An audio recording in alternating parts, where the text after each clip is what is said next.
சமீபத்துல திரு அஜித்குமார் காவல்துறையால கொடூரமாக தாக்கப்பட்டு கொல்லப்பட்டார் இல்லையா? அதே போலதாங்க இன்னையிலிருந்து ஒரு 80 ஆண்டுகளுக்கு முன்னாடி பார்த்தோம்னா 1946 அக்டோபர் மாசத்துல மக்களுக்காக களமாடியதாலேயே அவரை தூக்கி உள்ள போடுறாங்க. கஸ்டடியில வச்சு கொடூரமாக காவல்துறையினர் அட்டாக் பண்றாங்க. அடினா அடி, அப்படி ஒரு அடி. இன்னும் சொல்ல போனா அந்த துப்பாக்கியுடைய முனைகள்ல அந்த கத்திகள்லாம் இருக்கும் இல்லையா? பழைய படத்தெல்லாம் பார்த்திருப்பீங்களே.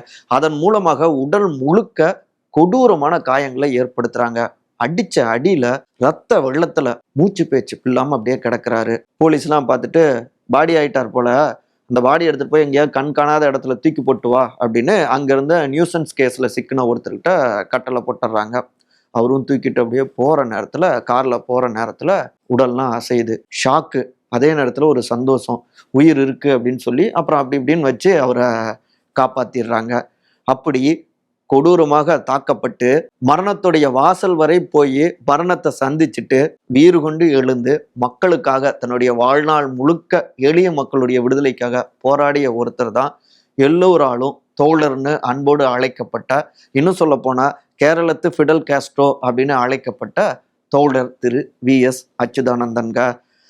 தன்னுடைய 82வது வயதுல ரொம்ப வயசான காலத்துல முதலமைச்சர் ஆனவர் அப்படின்னும் பெயர் பெற்றவர். கேரளாவுடைய முன்னாள் முதலமைச்சர். தன்னுடைய ஆட்சி காலத்திலும் எளிய மக்களுக்கான பல்வேறு நலத்திட்டங்களை கொண்டு வந்தாரு. சிபிஎம் பார்ட்டியை சார்ந்தவர். தலைமறைவு வாழ்க்கையெல்லாம் வாழ்ந்திருக்காரு. அப்பவே ஆயுத வழி போராட்டங்களை முன்னெடுத்த காலத்துல திருவிதாங்கூர் சமஸ்தானத்துல மன்னராட்சி முறை, மன்னருக்கு எதிராகவும் போராடினாங்க. அந்த காலகட்டத்தில் 1946 காலகட்டத்திலேயே புரட்சியாளர்கள் கிட்டத்தட்ட 50 பேர் கொல்லப்பட்டாங்க.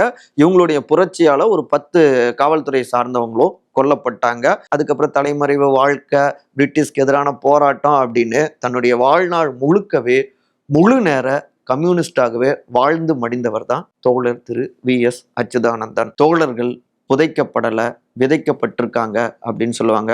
அதுபோல மக்களோடு மக்களாக இன்னும் வாழ்ந்து கொண்டிருக்கிறார் தோழர் வி.எஸ். அச்சுதானந்தன் என்கிறார்கள் செம்படை தோழர்கள்.